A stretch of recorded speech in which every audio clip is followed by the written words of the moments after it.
Voyage olfactif est un jeu coopératif qui permet de faire le tour du monde avec des odeurs. Grâce à 31 capsules odorantes et 70 photos venant des 4 coins du monde, ce jeu est une véritable invitation pour un voyage sensoriel depuis son canapé.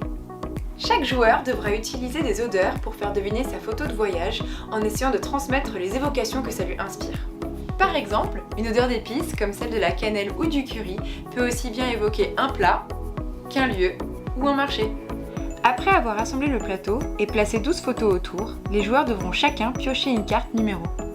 Celle-ci indique la photo que le joueur devra faire deviner aux autres en utilisant 3 odeurs maximum. Par un système de draft, les joueurs vont devoir se répartir les odeurs du jeu en conservant celles qui pourraient les aider à faire deviner leurs photos aux autres. À la fin du draft, les joueurs doivent chacun conserver entre 1 et 3 odeurs qu'ils devront, chacun leur tour, placer sur l'une des 6 catégories du plateau pour aider les autres joueurs dans leur réflexion. Par exemple, si le joueur doit faire deviner la photo numéro 10 sur le thème de la plage et qu'après le draft il a retenu les 3 odeurs mer, monoï et menthe, il peut placer les odeurs sur le plateau de la manière suivante. La mer est très présente sur la photo et évoque bien son lieu. On en est donc très satisfait. L'odeur de monoï, elle, évoque celle des crèmes solaires. On est donc très satisfait dans la catégorie abstrait. Pour finir, la couleur de la menthe nous rappelle un peu la mer.